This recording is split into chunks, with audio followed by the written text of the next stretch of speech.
Astaghfirullah wabarakatuh. Alhamdulillah wassalatu wassalamu ala Rasulillah wa ala alihi wa sahbihi wa mawalah wa la hawla wa la quwwata illa billahi wa ba'd.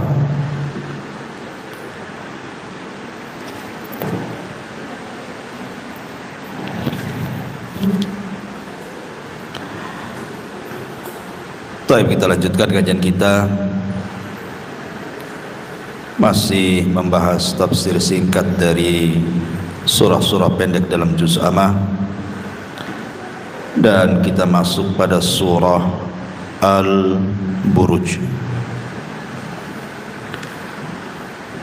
Surah Al-Buruj ini secara tartib Al-Quran masuk pada surat yang ke-85 dengan jumlah ayat 22, jumlah huruf 459, dan jumlah kalimat 109, dan dia termasuk daripada surah Makkiyah.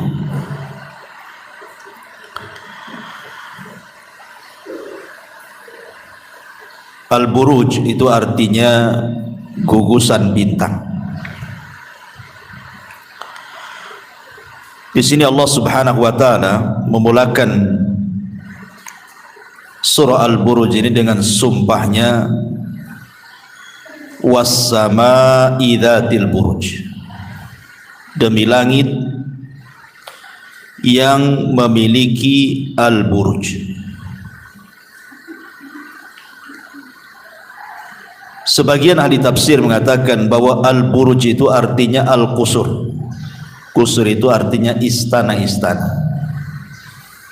Artinya demi langit yang mempunyai istana-istana. Maksud istana-istana di sini artinya sorga, karena sorga itu letaknya di atas langit. Ada yang mengatakan al-buruj itu artinya manazilul qamar. Jadi manazilul qamar itu tempat beredarnya bulan, demi langit yang mempunyai peredaran bulan. Tetapi kebanyakan ahli tafsir mengatakan bahwa al-buruj itu adalah gugusan bintang. Maka artinya demi langit yang memiliki gugusan bintang.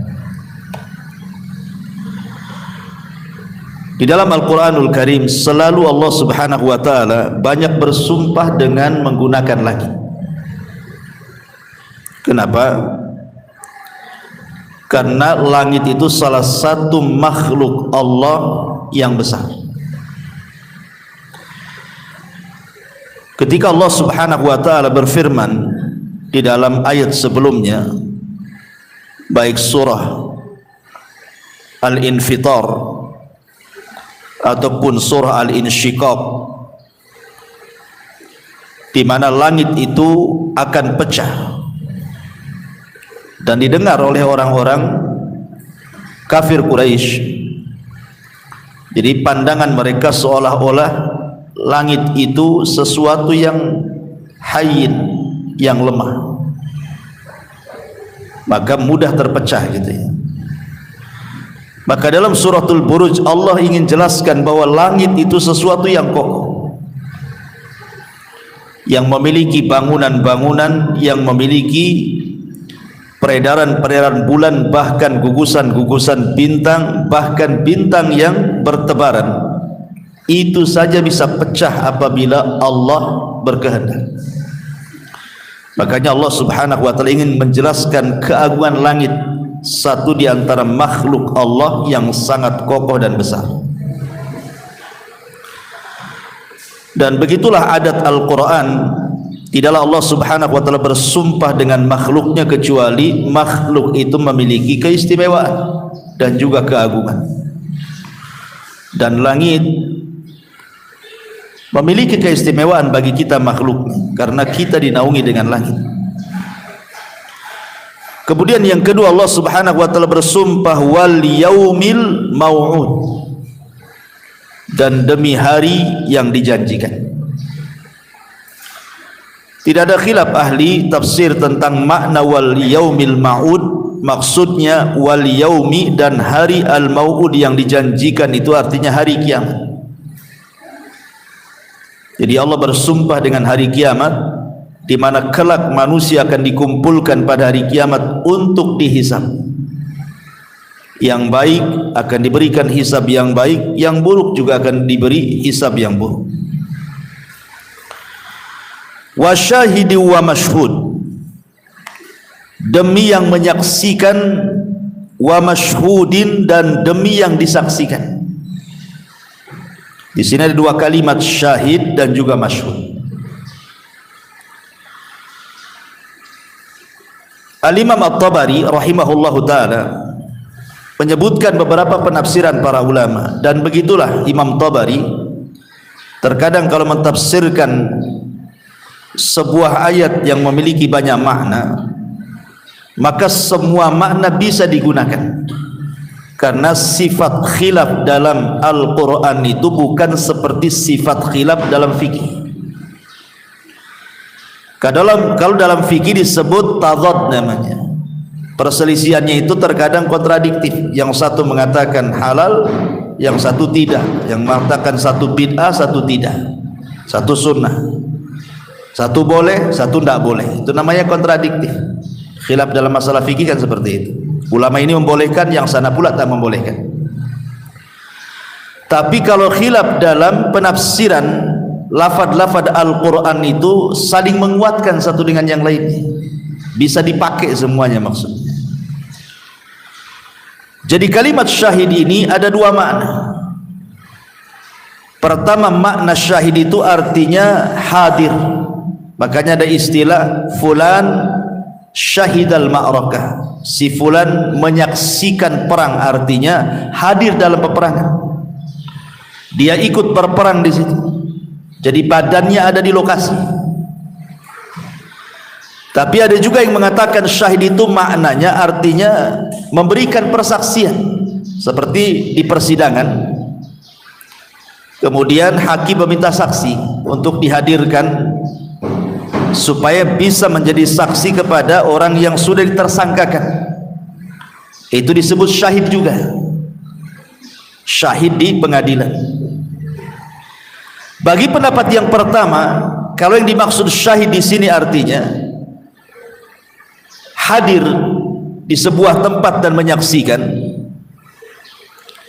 maka maksud di syahid ini ada beberapa penafsiran. Pertama, maksud syahid di sini artinya manusia. Wa mashhud artinya hari Jumat. Jadi mereka hadir, manusia itu berkumpul di hari Jumat. Penafsiran yang kedua, syahid di sini artinya jemaah haji. Dan mashhud ini ada yang mengatakan hari nahar, hari penyembelihan kurban, ada juga mengatakan hari Arafah. Jadi manusia yang menyaksikan hadir pada hari Arafah yang sedang haji, ataupun manusia yang sedang haji yang hadir di Yaumin Nahr.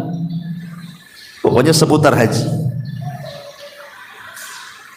Ada juga yang mengatakan syahid di sini artinya orang yang berkumpul hadir saat salat Id. Masyhud itu artinya salat Id. Jadi orang-orang yang hadir pada salat Id. Jadi di sini Allah Subhanahu wa taala bersumpah dengan jemaah haji yang hadir di padang Arafah, atau jemaah haji yang hadir di Yaum An-Nahr, hari penyembelihan, ataupun jemaah yang hadir di hari Jumat, atau jemaah yang hadir saat salat Id, atau sebagian ulama juga mengatakan syahid di sini artinya manusia yang akan berkumpul, wal mashhud itu artinya hari kiamat. Jadi manusia akan hadir semuanya di hadapan Allah pada hari kiamat. Ini satu penafsiran. Kalau yang dimaksud syahid di sini artinya hadir, ada orangnya di situ. Tetapi kalau yang dimaksud syahid di sini artinya seseorang yang bersaksi untuk orang lain, Maka yang dimaksud syahid di sini artinya Nabi SAW, dan masyhud ini artinya umatnya. Atau yang dimaksud syahid ini adalah para nabi, para rasul, dan masyhud ini artinya para umat-umat nabi dan umat-umat rasul. Atau yang mengatakan syahid di sini artinya umat Islam, dan masyhud itu artinya umat-umat sebelum Islam. Jadi umat Islam akan menjadi saksi bagi umat-umat sebelum Islam, seperti yang diriwayatkan dalam sebuah hadis tentang Nuh alaihi salatu wassalam nanti pada hari kiamat akan dipanggil di hadapan Allah, dan umatnya pun akan dipanggil di hadapan Allah. Kemudian Allah Subhanahu wa taala akan mengatakan, "Ya Nuh, sudahkah kau sampaikan risalahku kepada umatmu?" Kata Nuh, "Sudah." Maka Allah mengatakan kepada umatnya, "Betul, Nuh sudah menyampaikan risalahku kepada kalian." Kata umatnya, "Kadzaban, Nuh sudah berdusta, belum ada dia menyampaikan sesuatu." Kemudian Allah mengatakan, "Ya Nuh, lihat umatmu tidak ada yang mengatakan kau sudah menyampaikan. Adakah kau saksi?" Maka berdirilah umat Islam, umat Nabi SAW, dan mengatakan, "Kami semua menjadi saksi bagimu, wahai Nuh." Maka Allah mengatakan, "Bagaimana kalian bisa jadi saksi? Bukankah zaman kalian dengan zaman Nuh itu berbeda? Kau tidak menyaksikan bagaimana Nuh berdakwah?" Maka umat Nabi SAW yang beriman mengatakan, "Ya, karena yang menyampaikan Nuh risalahnya kepada umatnya itu adalah kamu sendiri." Maksudnya Allah sendiri dalam Al-Quran, karena kita umat Islam membaca Al-Quran, dan dalam Al-Quran dijelaskan bagaimana Nuh berdakwah kepada umatnya, bagaimana Lut, bagaimana Syuaib, bagaimana Saleh, dan begitu seterusnya. Jadi kita menyaksikan, menjadi saksi bagi Nuh itu walaupun kita tidak hadir di lokasi, tetapi kita membenarkan Nuh karena dia seorang nabi. Tidak mungkin dia berdusta. Dan Allah menghabarkan dalam Al-Quran bahwa Nuh sudah menyampaikan risalahnya. Karena seorang nabi tidak mungkin berdusta. Sama seperti Rasul. Di zaman Rasul itu, Rasul ada transaksi jual beli kuda. Rasul melakukan transaksi jual beli kuda. Akhirnya tawar, dapatlah harga sekian. Kata Nabi SAW, "Kalau begitu besok datangkan kudamu dan saya akan berikan uang kuda." Setelah besok, rupanya orang ini mengingkari kalau dia pernah melakukan akad dengan Nabi. Kata orang ini, kata Nabi SAW, "Mana kudamu? Bukankah kita sudah akad kemarin?" Kata orang ini, "Enggak, aku enggak pernah akad dengan kamu." Karena maunya dia merubah harga, ya, maunya naikkan harganya. Kata Rasulullah, "Kemarin kita sudah akad." Kata orang ini, "Belum." "Sudah belum?" Akhirnya ada seorang sahabat namanya Huzaimah ibn Thabit radhiyallahu anhu. Huzaimah ibn Thabit. Kata Huzaimah, "Iya, Rasul SAW sudah melakukan akad denganmu." Kata Rasul, melihat Huzaimah, "Ya Huzaimah, kenapa kau jadi saksi? Bukankah kemarin kau tidak ada? Engkau jadi saksi untuk apa? Kemarin kan kau enggak menyaksikan akadku." Kata Huzaimah ibn Thabit, "Ya, karena tidak mungkin seorang nabi berdusta. Buat apa berdusta urusan kuda?" katanya. Maka Nabi SAW akhirnya melihat kecerdasan Huzaimah, menjadikan persaksian satu orang menjadi dua orang di Huzaimah. Tapi lihat bagaimana Huzaimah mengatakan kepada Rasulullah, "Aku siap jadi saksi." Kata Rasul, "Loh, kemarin kan kau tidak hadir." "Ya, walaupun tidak hadir, saya yakin engkau tidak mungkin dusta. Kau seorang nabi." Itu maksudnya. Jadi walaupun umat Islam tidak menyaksikan di zaman Nuh alaihi salatu wassalam bagaimana Nuh menyampaikan atau tidak menyampaikan, kita yakin Nuh menyampaikan. Maka syahid di sini artinya kaum muslimin, umat Islam, dan masyhud itu artinya umat-umat sebelum Islam. Atau syahid dan masyhud ini ditafsirkan ayat setelahnya. Maksudnya orang yang menyaksikan itu artinya orang yang menyaksikan penyiksaan, dan masyhud itu orang yang disiksa. Karena setelahnya di sini bicara tentang kisah ashab al-Uhdud. Kisah ashabul Uhdud. Bagaimana kisahnya? Allah Subhanahu wa taala mengatakan, "Qutila ashabul Uhdud." Binasalah orang-orang yang membuat parit-parit api. an-nari dzatil waqud, yang berapi, yang mempunyai kayu-kayu bakar. Idhum 'alaiha qu'ud, ketika mereka duduk-duduk di sekitarnya. Wa hum 'ala ma yaf'aluna bil mu'minina syuhud, sedangkan mereka menyaksikan apa yang mereka perbuat terhadap orang-orang yang beriman. Wa ma naqamu minhum illa an yu'minu billahil azizil hamid, dan mereka menyiksa orang-orang yang beriman itu hanya karena mereka beriman kepada Allah yang maha perkasa, lagi maha terpuji. Alladzi lahu mulkus samawati wal ard wallahu ala kulli syai'in syahid, yang memiliki kerajaan langit dan bumi, dan Allah maha menyaksikan segala sesuatu. Taib. Jadi kisah Ashabul Ukhdud ini banyak versi. Saya akan sebutkan 4 kisah tentang Ashabul Ukhdud sesuai dengan tartib zamani dan tartib makani, tartib waktu dan tartib tempat. Pertama, Ashabul Ukhdud terjadi di Irak. Terjadi di mana? Di Irak. Di masa satu raja yang menguasai dunia dan kafir yang bernama Namrud. Ketika itu ada seorang nabi, termasuk Abul Anbiya, bapaknya para nabi. Siapa? Nabi Ibrahim alaihi salatu wassalam. Ketika Ibrahim menghancurkan patung-patung Namrud, maka Namrud menyalakan api yang sangat besar. Kemudian Ibrahim pun dilempar ke dalam api itu. Ini juga kisah Ashabul Ukhdud namanya, orang-orang yang dibakar dengan parit api. Kemudian kisah yang kedua terjadi di Mesir. Kapan itu? Ketika Mesir dikuasai oleh Fir'aun. Ketika salah satu penggalan kisah Fir'aun itu, istrinya Fir'aun yang bernama Asya bintu Muzahim itu kan beriman kepada anak angkatnya Nabi Musa alaihi salatu wassalam dengan agama yang dibawa Musa. Kemudian keimanannya merembet kepada tukang sisirnya namanya Masyitoh. Lah ketika Masyitoh ini menyisir salah satu putri anak Fir'aun ini, jatuh pula sisirnya. Kemudian ketika mau ngambil sisir itu, Masyitoh mengatakan Bismillah, dengan menyebut nama Allah. Anak putri Fir'aun bertanya, siapa yang dimaksud Allah itu? Kenapa kau sebut-sebut? Apakah Allah itu Tuhan, maksudnya bapakku Fir'aun? Karena kan Fir'aun ngaku Tuhan. Kata Masyitoh, bukan.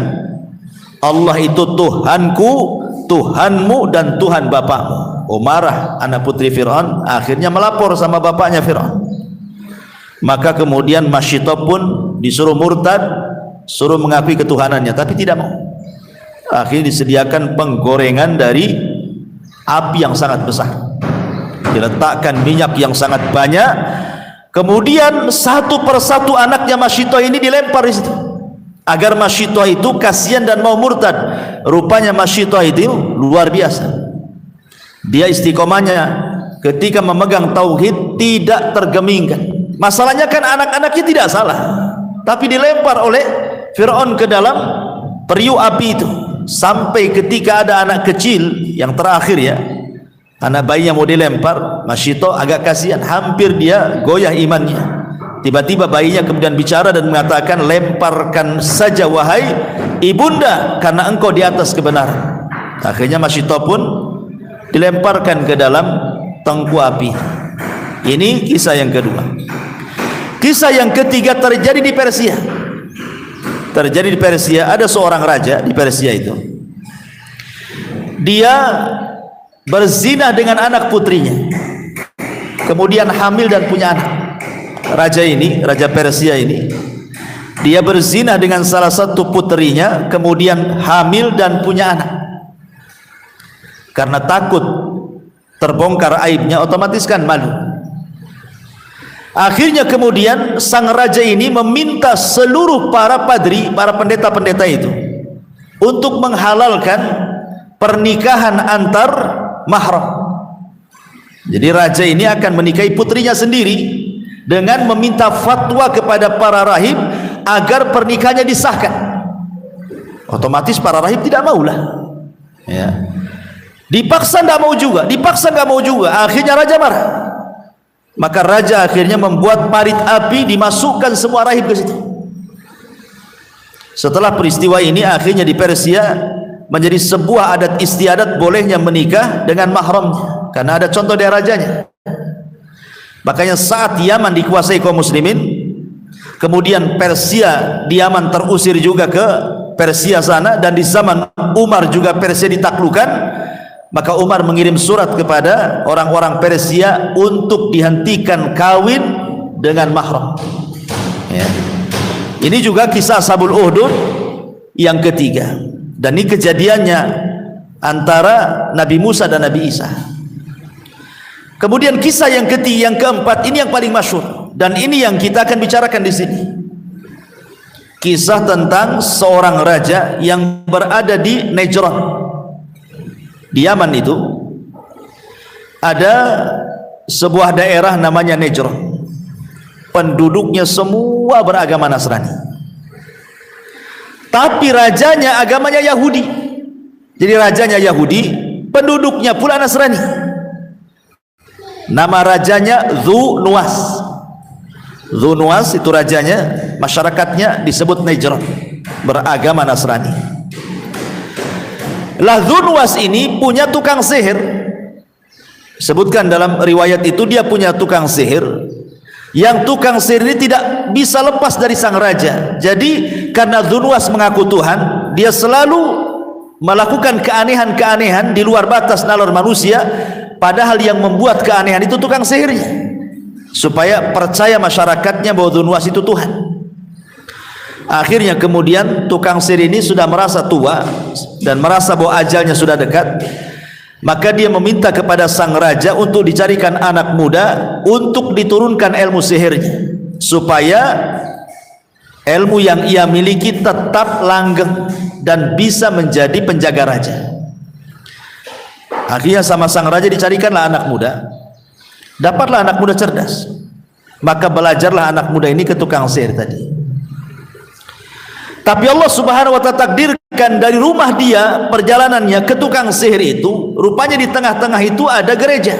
Kan di zaman itu kan agamanya Nasrani, Islam belum ada, dan agama yang paling benar ya Nasrani waktu itu. Akhirnya kemudian penasaran anak muda ini, itu tempat apa? Masuklah dia ke gereja itu. Rupanya dia mendengarkan wejangan-wejangan, nasihat-nasihat dari seorang pendeta, tertarik pula dia, akhirnya duduk di situ, kemudian belajar kepada sang pendeta tadi. Ya. Lah kemudian lambat laun sering telatlah dia ke tukang sihir itu, karena belajar dulu tempat pendeta, baru kemudian ke tukang sihir. Marah tukang sihir karena selalu telat datang, suka dipukul sama tukang sihir. Akhirnya kemudian waktunya dilamakan sama tukang sihir belajarnya, sehingga kalau dia pulang telat pula dia ke rumahnya, dimarahi pula sama orang tuanya, terkadang dipukul juga. Serba salah ini anak muda ini. Ngadulah dia kepada pendeta, maka sang pendeta kemudian memberikan semacam trik gini saja: kalau kamu datang kepada tukang sihir, kamu datang telat, bilang saja keluargaku menahan. Kalau kamu telat pulang dan keluargamu bertanya dari mana, bilang saja penyihir menahanmu. Masih ada pelajaran tambahan ekstrakurikuler, umpamanya kan. Jadi kan aman kamu ini. Jadi sang pendeta ini mengajari tauriah namanya. Akhirnya begitulah, akhirnya anak muda ini kalau telat ke tukang sihir, dia bilang ditahan keluarganya. Kalau dia telat pulang, kemudian ngomong sama keluarganya, ditahan tukang sihir. Ada pelajaran lain gitu. Jadi terus berjalan seperti itu, padahal dia sedang belajar kepada sang rahib. Sampai suatu ketika, kalau sudah lama gitu ya, akhirnya dia lebih cenderung kepada apa yang diajarkan sang rahib itu dibandingkan apa yang diajarkan tukang sihir kepadanya. Jadi ada peristiwa di sebuah tempat itu, sebuah kampung, ada hewan buas yang selalu mengganggu masyarakat situ. Lah ketika anak muda lewat di desa itu, dia berpikir ini saatnya membuktikan ajaran pendeta dan ajaran tukang sihir. Ketika melihat binatang buas yang selalu mengganggu orang itu, dia mengambil batu dan mengatakan, ya Allah, tunjukkan jalan kepadaku. Kalau memang ajaran sang pendeta itu lebih benar dibandingkan ajaran penyihir itu, tolong bunuh hewan itu. Dia melempar tanpa mantra. Kalau sihir kan pakai mantra, ini nggak pakai mantra. Akhirnya dilempar, mati. Berarti dia yakin bahwa apa yang diajarkan sang pendeta itu lebih benar. Oh, nggak pakai mantra, cukup bismillah saja mati itu. Ya. Dari situlah dia tidak mau lagi kemudian belajar kepada tukang sihir, dan dia fokus belajar kepada pendeta. Kata pendeta, sungguh engkau sudah menguasai jauh lebih banyak daripada yang aku kuasai. Sekarang pergilah kau dakwahkan apa yang aku ajarkan, tapi saran saya jangan pernah menyebut-nyebut namaku. Kalau ditanya kau belajar dari mana, tidak tahu. Akhirnya anak muda ini mulai berdakwah karena sudah punya ilmu dari sang pendeta. Rupanya Allah berikan karamah dia. Karamahnya apa? Dia mampu mengobati macam-macam penyakit. Penyakit apa saja bisa diobati, termasuk orang buta bisa disembuhkan dia. Jadi dia menggunakan wasilah perobatan itu untuk berdakwah. Harusnya seperti itu. Kalau kita ini punya profesi tertentu, gunakan untuk dakwah gitu. Kalau ada seorang dokter, sambil ngobati itu dakwah juga gitu maksudnya. Kalau seorang pedagang, ya ada yang beli, dakwah juga. Gunakan profesi apapun untuk berdakwah. Karena anak muda ini menggunakan profesi perobatan untuk mengajak manusia ke dalam tauhid dan mengajarkan bahwa yang mengobati kamu bukan saya, Allah. Berimanlah kau kepada Allah. Sampai suatu ketika raja ini punya teman baik dia, penasehatnya. Orangnya buta, sudah tua. Mendengar bahwa anak-anak muda itu bisa menyembuhkan, akhirnya dicari, ketemu. Maka dia sediakan hadiah yang banyak dan mengatakan kepada anak muda ini, ku kasih kau hadiah yang banyak, tapi tolong sembuhkan kedua mataku. Kata anak muda ini, aku bukan seorang penyembuh, yang menyembuhkan itu Allah. Kalau kau mau, aku akan berdoa kepada Allah Subhanahu wa ta'ala, nanti Allah yang akan sembuhkan kedua matamu, tapi syaratnya beriman dulu. Akhirnya dia beriman, kemudian diobati oleh sang anak muda ini, sembuh pula dia. Ketika berjumpa dengan Dzunwas ini, karena dia kan penasehatnya selalu berjumpa, kaget kenapa kedua matanya kemudian sembuh. Kata Dzunwas, siapa yang menyembuhkan kedua matamu? Maka kemudian kawannya mengatakan, penasihatnya mengatakan, Allah yang menyembuhkan aku, katanya. Kata Dzunwas, apakah ada Tuhan selainku, katanya. Apakah ada Tuhan selainku? Maka kemudian sang penasihat mengatakan, ya, Tuhan kita adalah Allah, dia Tuhanku dan Tuhanmu. Oh, marah Dzunwas. Dia disekutukan dengan yang lainnya, tangkap dia, masukkan ke penjara, siksa sampai dia murtad. Akhirnya kemudian disiksa, tidak tahan. Ketika ditanya siapa yang menyembuhkannya, terpaksa dia membocori bahwa yang menyembuhkannya anak muda. Oh, kata raja, tangkap juga anak muda itu, masuk ke penjara. Anak muda ini disiksa juga. Kan raja tahu anak muda ini, kan dia yang mencarikan untuk belajar ke tukang sihir, ya. Sampai raja mengatakan, oh, engkau sudah jaya, ya, kau sudah bisa menyihir sehingga orang buta kau bisa sembuhkan. Kata anak muda, yang menyembuhkan bukan aku, Allah. Ketika Dzunwas mendengar itu, marah lagi, siapa yang mengajari kamu? Ini bukan tukang sihir yang mengajari seperti ini. Siapa? Akhirnya kemudian disiksa habis-habisan, tak tahan juga anak muda ini. Kemudian ngaku sang pendeta, ditangkap pula pendeta itu. Tiga-tiganya masuk sel. Mulailah kemudian raja mengadili 3 orang ini. Pertama, teman dekatnya yang merupakan penasehatnya, tidak mau murtad juga, digergaji dari tengah sini sampai ke bawah, belah jadi 2, mati. Kemudian sang pendeta juga sama, digergaji juga, tidak mau murtad, kemudian mati. Dua-duanya mati syahid. Kemudian anak muda ini tidak mau digergaji. Cara hukumannya, disuruh oleh raja bawa anak muda ini ke atas bukit sana. Kalau sudah sampai di atas bukit, lempar ke bawah. Tapi tanya dulu mau murtad atau tidak. Kalau tidak mau murtad, lemparkan. Kalau murtad, selamatlah dia. Rupanya kemudian diborgol, diikat, dibawa oleh pasukan raja ke atas bukit yang paling tinggi di Najran itu. Selama perjalanan anak muda ini berdoa, Allahumma kfinihim ma syi'ta. Ya Allah, lindungi aku, terserah caranya gimana. Itu doanya. Allahumma kfinihim, ya Allah cukupkan aku dari mereka, ma syi'ta, sesuai dengan kehendakmu. Akhirnya tiba-tiba ketika sampai di atas bukit, terjadi gempa pula tuh, gunung itu lini, semua pasukan raja berjatuhan mati semua, nggak ada yang tersisa. Anak muda ini pula selamat. Kemudian anak muda ini menghadap raja, ditanya, "Lah mana pasukanku?" Kata anak muda ini, "Semua mati kecuali aku," katanya. Marah sang raja, tangkap lagi anak muda ini, borgol, bawa ke tengah lautan katanya. Lemparkan saja. Sebelum dilempar tanya dulu mau murtad atau tidak. Dilempar akhirnya ke lautan, ditaruh di sampan, dikawal oleh banyak sampai ke tengah lautan. Anak muda ini berdoa lagi, Allahumma kfinihi ma syi'ta. Ya Allah lindungi aku, terserah kamu caranya gimana. Akhirnya kemudian datang ombak menghantam kapal itu, pecah, berserak, semua prajurit tenggelam. Anak muda pula diselamatkan Allah, masih hidup dia. Ngadap lagi ke raja, raja bingung, kok kamu belum mati gitu. Ya, semua prajuritmu mati kecuali aku katanya. Jadi upaya apapun sang raja ini tidak bisa membunuh anak muda ini. Sampai akhirnya anak muda ini pun tahu diri, kemanapun dia lari pasti akan dicari raja, pasti akan ada upaya pembunuhan, sehingga dia ingin kematiannya yang terbaik. Maka dia menghadap raja dan mengatakan, "Engkau tidak akan bisa membunuhku kecuali dengan caraku," katanya. Oh, sang raja senang karena ini kan pembuat onar bagi dia. Bagaimana caranya? Cepat kasih tahu biar cepat dibunuh katanya. Dia mengatakan, "Kumpulkan manusia di tanah lapang, ikat aku di tiang gantungan, aku akan kasih satu anak panah, kau sediakan busurnya. Hanya dengan anak panahku kau bisa membunuhku," katanya. Tapi bukan hanya sekedar anak panah, ketika kau lesatkan anak panah itu, jangan lupa mengucapkan Bismillahirrabbilghulam, dengan menyebut nama Rabb, Tuhannya anak muda itu.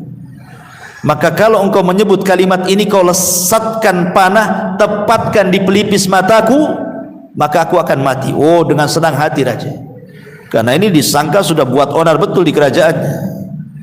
Kumpulkan manusia, sampai Ibnu Katsir menyebutkan dalam kitab Bidayah wan Nihayah itu 20.000 manusia kumpul tuh, warga Najran. 20.000 warga Najran dikumpulkan sang raja di tanah lapang. Sebagian orang-orang yang hadir itu kan ada yang beriman juga, yang diobati kemudian beriman gitu ya, hadir juga di situ. Jadi ketika betul-betul anak muda itu digantung di tiang gantungan, kemudian dikasih satu anak panah, sang raja sudah menyediakan busurnya, kemudian dia siap narik pelatuknya, dia pun tak lupa mengucapkan Bismillahirrabbilghulam dengan kencangnya. Kedengaranlah sama orang-orang tuh. Orang-orang pun bingung, kenapa sang raja menyebut Tuhannya anak muda itu sementara dia ngaku Tuhan? Secara otomatis batal ketuhanannya. Harusnya kan dia menyebut dirinya sendiri, dia kan Tuhan. Kenapa menyebut Tuhan orang? Dengan menyebut Tuhannya anak muda itu katanya, berarti dari sini dia melemahkan dirinya bahwa dia bukan Tuhan. Ketika anak panah itu melesat kena pelipisnya, matilah anak muda itu. Satu lapangan 20.000 itu tiba-tiba berteriak, "Amanna bi Rabbil Ghulam." Kami beriman dengan Rabbnya si fulan. Makin stres raja. Ya. Hilang 3, tumbuh 20.000. Akhirnya kemudian, karena ini yang ditakutkan sang raja kan ini. Awalnya kan 3 orang saja. Kenapa jadi 20.000? Itulah kehendak Allah Subhanahu wa taala, hendak menghancurkan sebuah kebatilan dan menampakkan kebenaran. Akhirnya kemudian sang raja emosi, marah, tutup gerbang. Di gerbang ditutup, tidak bisa keluar orang 20.000 itu dari lapangan itu. Buat parit api, masukkan satu persatu ke parit api itu, suruh mereka murtad dulu. Kalau tidak, masukkan. Kalau murtad, selamatkan. Dibuat parit api besar-besar, kemudian dilempar satu persatu. Raja dan orang-orangnya ini menyaksikan dengan senangnya. Senang dia menyaksikan orang diadab. Coba salahnya apa orang itu? Orang itu hanya mengatakan kami beriman, kok tiba-tiba dimasukkan ke parit api. Coba. Akhirnya kemudian satu, terakhir ada seorang wanita yang sedang menggendong bayi juga. Hampir-hampir wanita ini ragu-ragu, tapi anaknya bicara persis seperti kisah Masyitoh itu. Tiba-tiba ia mengatakan, lemparkan saja badanmu wahai ibu, fa innaki alal haq, engkau di atas kebenaran. Akhirnya masuk juga dia. Tidak ada yang selamat, ya. Semua mati kecuali satu orang. Ini semua karena Allah tidak mungkin membiarkan orang zalim. Wala tahsabannallaha ghafilan amma ya'malu zalimun. Jangan kau kira Allah lalai dari perbuatan orang zalim. Allah enggak lalai. Selamat satu orang, lari dia. Lari ke mana? Ke Syam. Saat itu Syam adalah kerajaan besar Nasrani. Disitulah Romawi. Kerajaan besar Romawi gitu ya. Najran ini kerajaan kecil, Syam ini kerajaan besar. Lari dia, ngasih tahu bahwa saudara-saudara dia yang sesama Nasrani dibantai oleh raja Yahudi namanya Dzunwas. Akhirnya kemudian karena jauh antara jarak Syam ke Najran, maka raja Romawi mengirim surat ke mana? Ke koleganya yang ada di Ethiopia, Najasyi. Tentu bukan Najasyi di zaman Rasul yang masuk Islam, Najasyi yang sebelumnya.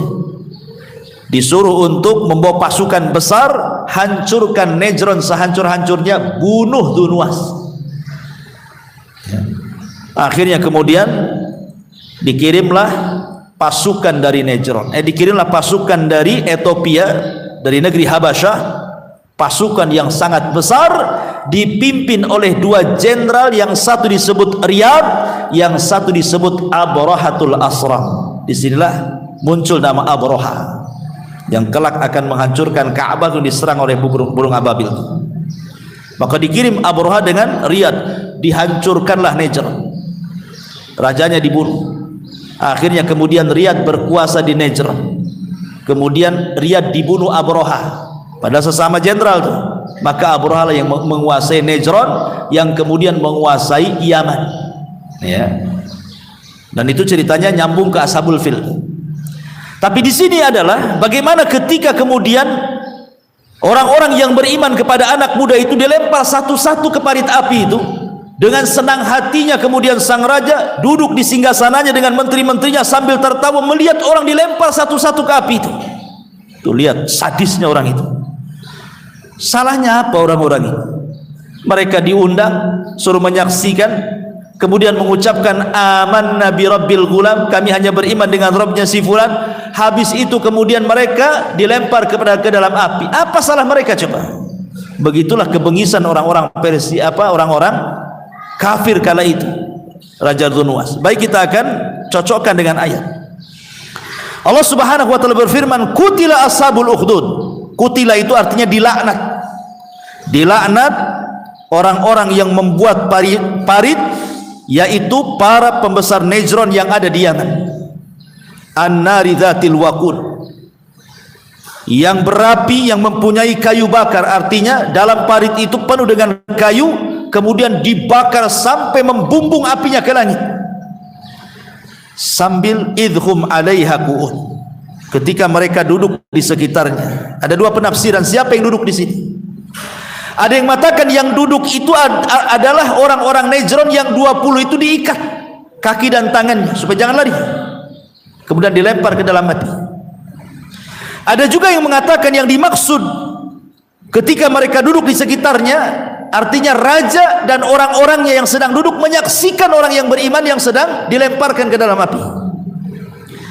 Wa hum ala ma yaf'aluna bil mu'minina syuhud, sedangkan mereka menyaksikan apa yang mereka perbuat terhadap orang-orang yang beriman. Puas mereka melakukan itu. Wa ma naqamu minhum illa an yu'minu billahil azizil hamid, dan mereka menyiksa orang-orang yang beriman itu hanya karena mereka beriman kepada Allah Subhanahu wa taala yang maha perkasa lagi maha terpuji. Alladzi lahu mulkus samawati wal ard wallahu ala kulli syai'in syahid, yaitu yang memiliki kerajaan langit dan bumi, dan Allah maha menyaksikan segala sesuatu siapapun yang ada di bumi ini, mau melakukan jahat Allah tahu, yang mau melakukan baik pun Allah tahu. Ma'asyiral muslimat yang dimuliakan Allah Azza wa Jalla, faedahnya di sini, apakah Ashabul Uhdud ini akan berhenti sampai kisah Raja Dzunwas di Najran, ataukah akan selalu ada sampai hari ini? Bahasa Quran itu al-ibratu bi umumil lafzi la bi khususi sabab. Sebuah pelajaran dalam Quran itu bukan karena khususnya ayat ini turun kepada siapa, tapi karena umumnya lafaz yang kita akan bisa mengambil ibrahnya. Artinya Ashabul Uhdud tidak akan sampai di cerita Najran saja. Kisah orang yang dibakar karena keimanan itu akan terus ada sampai hari ini. Ya. Ibu mungkin pernah dengar tentang isu-isu Islamophobia yang ada di barat kan itu. Coba, ada orang yang dibantai dengan senjata. Senjata itu kan api juga kan gitu. Sama juga api. Ya. Hanya gara-gara apa? Islamophobia kan. Jadi dibunuhnya itu gara-gara dia muslim. Itu saja. Dibantainya itu gara-gara dia muslim. Ya. Dan itu banyak di mana-mana tempat. Ibu pernah dengar di mana tuh yang di Thailand itu kan? Di mana tuh? Yang ya kan? Sampai akhirnya diusir tuh dari tempatnya kan itu. Sampai naik kapal, sampai tenggelam di kapal itu. Salah apa coba mereka? Salahnya cuma satu, karena mereka muslim. Itu saja. Karena mereka muslim itulah maka dibuat isu Islamophobia itu. Sehingga banyak orang yang kemudian karena melihat perkembangan Islam yang cepat gitu ya, yang luar biasa di negeri-negeri Eropa sana, akhirnya ada orang-orang yang tidak suka. Akhirnya mereka membuat teror akhirnya, baik dengan cara membunuh dan begitu seterusnya. Jadi Ashabul Uhdud itu akan senantiasa ada itu. Bahkan yang mungkin tensinya lebih rendah lagi lah. Seperti ada orang-orang yang herannya, terkadang permusuhan itu bukan di luar Islam saja, sesama orang Islam juga dimusuhi itu. Gara-gara apa? Gara-gara ingin melaksanakan syarat Islam. Contoh, ibu bercadar dimusuhi kan gitu. Ngapain itu cadar itu? Ada orang laki-laki cingkrangan dimusuhi. Apa salahnya cingkrang itu? Emang cingkrangnya nyakiti orang? Emang cadar ibu nyakiti orang? Ibu dandanan syar'i, emang tetangga disakiti ibu? Kan tidak. Salah ibu apa? Cuma pakai pakaian, pakai burda, pakai ini, kan gak nyakiti orang lain. Kalau ibu gibah orang, kalau nyakiti orang dengan lisannya, ini kan hanya pakaian saja. Lah pakaian ini nyakiti siapa? Nggak nyakiti siapa pakaian ini? Kenapa pula gara-gara pakaian kemudian dihina kan begitu? Jadi orang-orang yang tidak suka dengan Islam itu, dengan syarat Islam itu pasti akan terus ada. Bukan hanya terbatas Ashabul Uhdud saja. Ya, sampai kiamat permusuhan antara hak dan yang batil itu tidak akan berhenti. Makanya di sini Allah mengatakan wa ma naqum minhum illa an yu'minu billahil azizil hamid. Dan mereka menyiksa orang-orang yang beriman hanya karena mereka beriman kepada Allah yang Maha Perkasa lagi Maha Terpuji. Karena Allah mengatakan innal ladzina fatanul mu'minin wal mu'minati thumma lam yatubu falahum adzabu jahannam walahum adzabul hariq.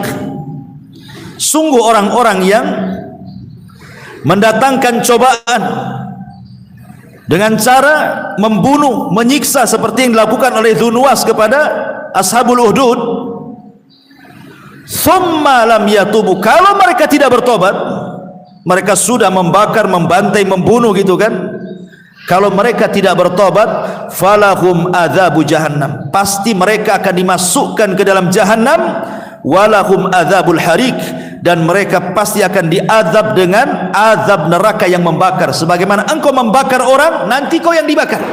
Al jaza min jinsil amal, balasan itu disesuaikan dengan perbuatannya.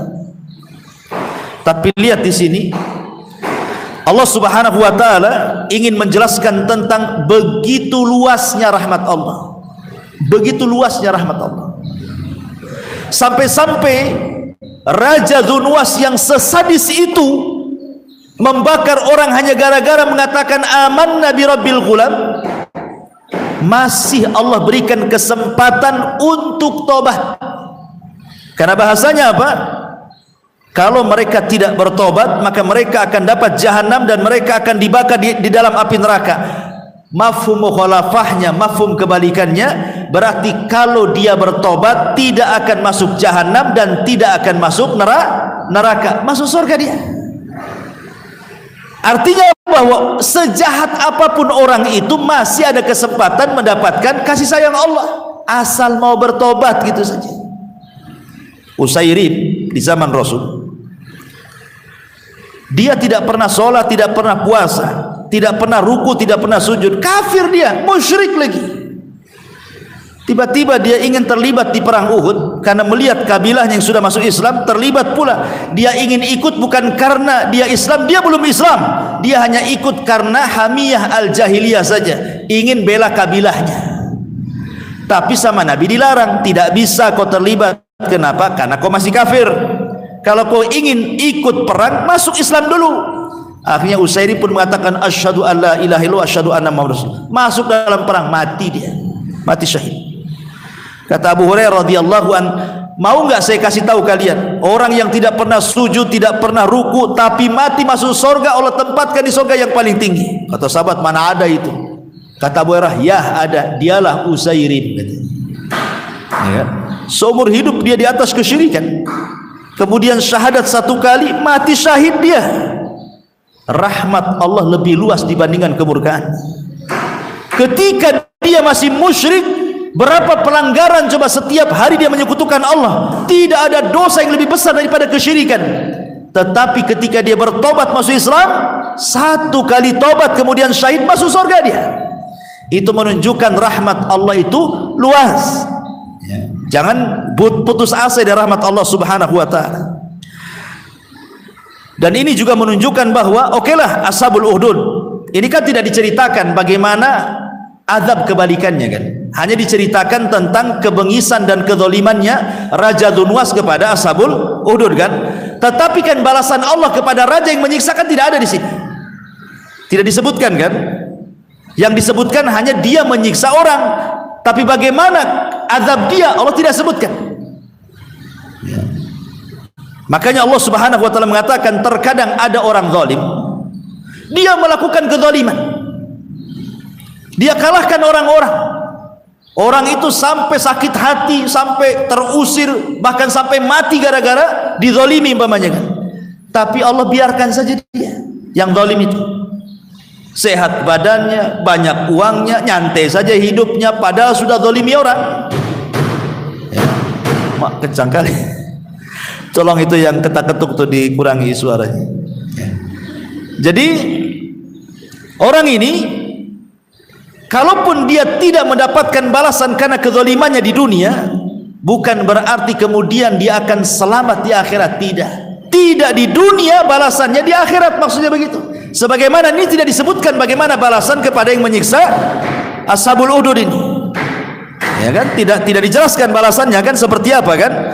Makanya Allah Subhanahu wa taala jelaskan di sini, ketika mereka melakukan kebengisan seperti itu di dunia, kalau tidak tersentuh azab di dunia, maka Allah sudah sediakan jahanam dan juga neraka yang menyala-nyala. Tidak ada yang selamat dari Allah Subhanahu wa taala.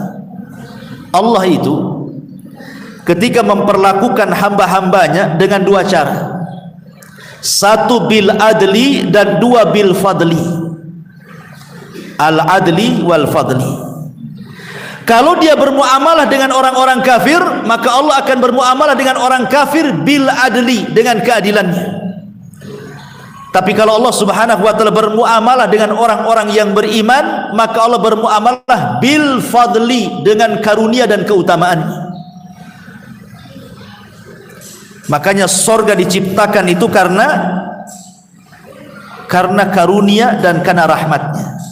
Neraka itu diciptakan karena keadilannya. Ketika orang kafir dimasukkan neraka, berarti dimasukkan karena keadilan Allah. Ketika orang-orang yang beriman dimasukkan ke dalam surga, itu karena karunia dan rahmatnya. Itu maksudnya. Jadi orang-orang kafir akan ada balasannya, tidak bisa dibalas di dunia, Allah balas di akhirat. Tetapi terkadang mereka dibalas dua-duanya. Di dunia mereka dibalas, di akhirat lebih dahsyat lagi.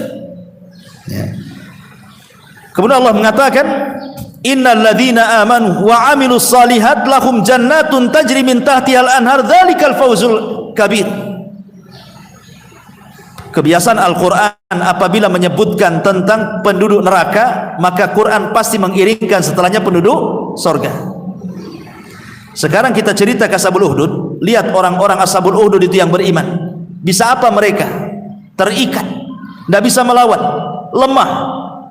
Mereka tidak punya salah, kemudian dimasukkan ke dalam api, kemudian mati. Kalah tidak? Kalah. Tetapi boleh jadi dia kalah di dunia tapi menang di akhirat. Allah masukkan mereka ke dalam surga. Itulah kemenangan yang nyata. Faman zuhzi'a 'anil nar wa udkhilal jannah faqad faz. Siapapun yang dikeluarkan dari api neraka dimasukkan ke dalam surga, itulah kemenangan yang sesungguhnya, kata Allah. Makanya di sini Allah mengatakan, innal ladzina amanu wa amilus salihat lahum jannatun tajri min tahtihal anhar dzalikal fawzul kabir. Sungguh orang-orang yang beriman dan mengerjakan kebajikan, mereka akan mendapatkan surga yang mengalir di bawahnya sungai-sungai. Itulah kemenangan yang besar. Ya, di dunia terkadang orang yang dizalimi itu nampaknya kalah, di akhirat dia menang. Di dunia ini terkadang orang yang dizalimi itu ada yang kasihan sekali, tidak bisa melawan dia. Diambil hartanya, diam saja. Ya. Kemudian dilucuti kehormatannya, diam saja. Dia hanya bisa menahan hatinya saja, tidak bisa melawan. Masalahnya orang yang zalim lebih kuat dibandingkan dirinya. Ya, di dunia boleh jadi dia kalah secara kasat mata loh ya, dia kalah. Tapi sebenarnya dia yang sedang menang. Kapan itu? Tidak menang di dunia, Allah menangkan di akhirat. Nanti Allah akan panggil dua-duanya, orang zalim dan orang yang dizalimi. Hei sini, kau dulu menzalimi saya. Mana pahalamu? Nih dosaku. Siapa yang menang, siapa yang kalah di sini? Nggak apa-apa orang yang dizalimi di dunia ini, hakikatnya dia sedang diangkat derajatnya di hadapan Allah Subhanahu wa taala. Makanya kalau bukan karena ada balasan di akhirat, tentu akan banyak merajalela kezaliman di dunia ini. Tapi karena ada balasan di akhirat, minimalnya ngerem. Hati-hati orang zalim, ada balasannya loh ya. Allah tidak tidur. Karena Allah mengatakan, menjelaskan lagi di sini, inna batsya rabbika lasyadid. Sungguh azab Tuhanmu lasyadid, sangat keras. Sebenarnya kalimat batsya dalam bahasa Arab itu azab yang keras. Tanpa harus ada kalimat syadid, itu sudah keras. Jadi batsyu itu siksa yang keras artinya. Ditambah dengan syadid, makin keras gitu maksudnya. Kenapa Allah Subhanahu wa taala sampai mentaukidkan dengan kalimat syadid? Supaya menanamkan perasaan takut kepada kita. Ingat, balasan Allah itu sangat keras sekali, bukan main-main ya. Supaya ditanamkan rasa takut kepada kita. Innahu huwa yubdi'u wa yu'id. Sesungguhnya dialah yang memulai penciptaan makhluk dari sesungguhnya dialah yang memulai penciptaan makhluk dan dia pula yang kelak akan menghidupkannya.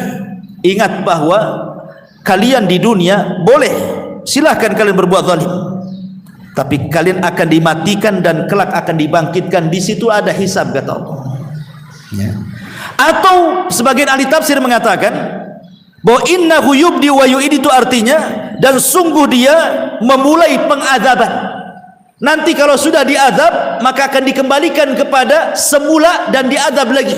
Seperti surah Nisa Allah mengatakan, kullama nadijat juluduhum badalnahum juludan ghairaha liyadzuqul adzab. Setiap kulit mereka dikelupaskan oleh Allah, Allah ganti dengan kulit yang baru, dikelupaskan lagi, Allah ganti dengan yang baru sampai mereka merasakan adab. Itu makna yubdi wa yu'id. Sebagian ahli tafsir mengatakan seperti itu. Makanya ketika Nabi SAW diperlihatkan adab kubur dalam hadis yang panjang itu, kata Nabi SAW, aku melihat ada orang yang terlentang ya, yang terlentang, kemudian di sampingnya ada orang yang pegang arit, kemudian dimasukkan tuh pisau aritnya ke dalam mulutnya sini, kemudian disobek sampai ke tengkuknya.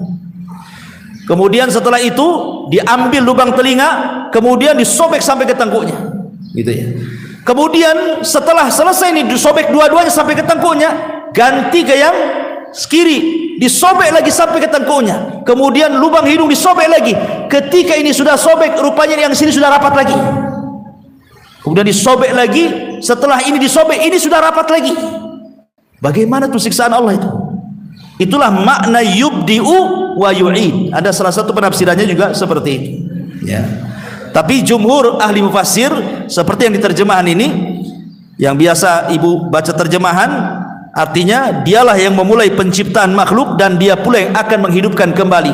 Artinya Allah mengingatkan, ingat balasan di akhirat itu Allah sangat pedih.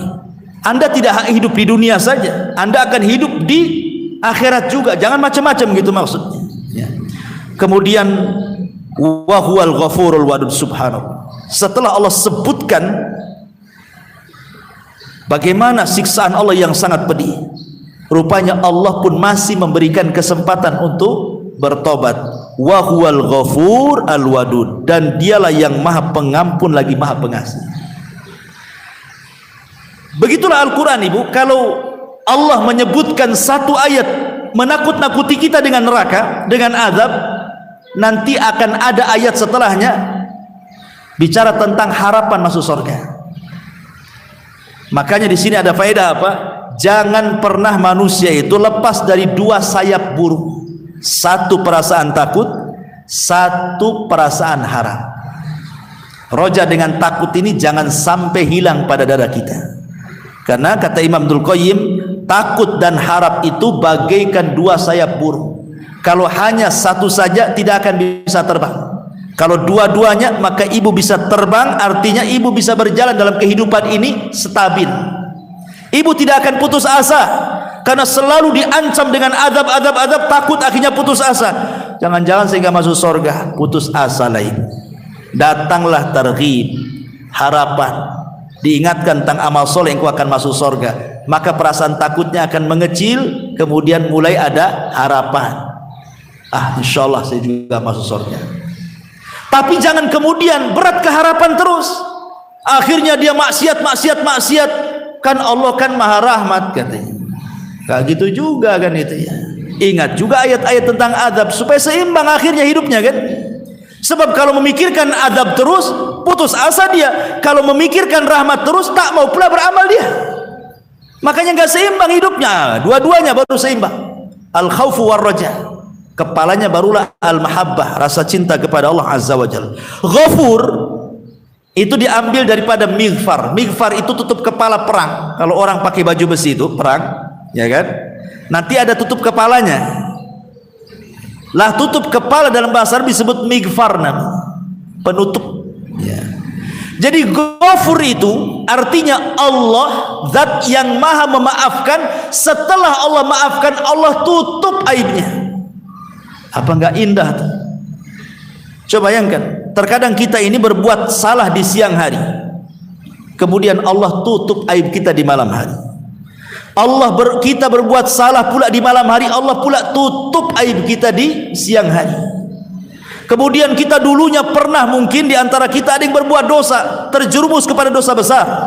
Mungkin dulunya ada yang pezina, mungkin dulunya ada yang penjahat, rentenir atau apa namanya kan. Kemudian Allah Subhanahu wa taala berikan hidayah, bertobatlah dia kepada Allah. Setelah Allah maafkan, Allah tutupi aibnya. Makanya kenapa kalau sudah ditutup aibnya, Bu, jangan pernah dibongkar. Karena Rasul mengatakan setiap umatku dimaafkan kecuali orang yang membongkar aibnya sendiri. Jangan diceritakan yang lalu-lalu. Kalau ibu dulu waktu masih jahiliyah penuh dengan tato di badannya, yang sini buaya, yang sini macan, yang belakang tak apa-apa gitu ya. Dapat pula hidayah, belilah jubah panjang, kan tak nampak. Ustaz ada tato di sini, pakai kaos tangan. Ustaz di jari, jangan yang belah kaos tangannya, yang penuh. Kan gitu ya. Supaya enggak nampak gitu ya. Lah kalau sudah nampak kan orang melihatnya, oh ibu ini orang baik-baik. Alhamdulillah Allah tutup aibnya. Jangan pula ditampak-tampakkan supaya orang tahu saya ini mantan apa gitu. Ngapain? Sengaja dibuka-buka betisnya tuh, ada kupu-kupu tuh di bawah tuh. Ini dulu saya, ini dulu katanya. Ngapain? Enggak perlu, ya. Karena Allah sudah tutup aibnya. Itulah namanya Ghafur. Allah maafkan, habis itu Allah tutup. Beda dengan kita. Ada orang yang berbuat salah kepada kita, kita maafkan, tapi kita omongin juga sama orang. Kan itu ya. Saya maafkan sih, tapi kesal juga saya sama dia. Itulah kita nggak ada sifat Ghafur, memaafkan dia tapi ngomongin lagi sama orang. Itu sebenarnya nggak memaafkan, belum ikhlas dia itu. Kemudian Al-Wadud. Al-Wadud itu maksudnya maha penyayang, Al-Mahabbah, cinta. Wadud itu artinya cinta. Jadi Allah itu sudah maafin, nutup aib kita pula, cinta pula dengan kita. Walaupun ibu berbuat salah seumur hidup, berbuat tobat satu kali cukup merubah benci jadi cinta. Itulah hebatnya Allah, ya. Bisa dalam sekejap merubah benci jadi cinta. Kita tidak bisa kayak gitu, Bu. Ibu saya sakiti tiap hari, Bu, ya kan? Udah lama, 50 tahun saya sakiti, saya minta maaf. Kira-kira, Bu, berubah nggak benci jadi cinta? Tidak. Yang ada benci kuadrat. Apain kau nampak hidung batang pula di sini? Bagus kau pergi. Padahal datang meminta maaf itu. Tak ada maaf bagimu. Kalau kaca itu ibarat kaca pecah, nggak bisa ditempel katanya. Pakai solasi pun masih nampak retaknya katanya. Jadi ada orang yang kayak gitu. Tapi Allah itu Wadud, betul-betul bisa merubah benci jadi cinta. Sebesar apapun dosa, kalau sudah bertobat selesai, Allah cinta dengan dia. Kemudian Allah mengatakan Dzul Arsyil Majid, yang memiliki arasy lagi maha mulia. Dzu itu artinya sahib, pemilik. Arasy itu artinya makhluk Allah. Lah Allah kan bukan hanya pemilik arasy saja. Bumi juga milik Allah, langit juga milik Allah, bintang, bulan, galaksi kita juga milik Allah. Kenapa cuma arasy saja? Pemilik arasy. Bukan Allah pemilik segala-galanya. Ketika Allah Subhanahu wa taala hanya menyebut kalimat arasy, Allah ingin menunjukkan tentang keagungan arasy Allah Subhanahu wa taala. Karena dia makhluk yang paling besar dan yang paling dekat dengan Allah. Sudah besar, paling dekat dengan Allah. Makhluk itu semakin dekat dengan Allah, maka semakin baik. Makanya ketika kita sholat, ya, kita sholat jamaah nih, maka yang semakin dekat dengan imam itu lebih baik. Maka yang lebih jauh dari imam, maka tidak bagus. Maka yang saf itu kan ambil yang paling dekat dulu. Umpamanya ini disuruh sebelah kanan dulu, jangan nunggu habis sampai di sana kemudian diisi kiri, ya nanti timpang nanti. Maksudnya ini kalau sebelah kanan sudah ada 4 orang, cepat isi sebelah kiri 4 orang, ya, karena ibarahnya yang dekat dengan imam gitu maksudnya. Ini sebelah kanan, kata Rasul, sebelah kanan diisi sampai ini, kalau nggak ada ini teruslah sampai jalan tuh kanan sampai di mana kan itu? Kapan kirinya yang masuk? Jadi maksudnya dekat dengan imam. Itu saja dalam sholat seperti itu.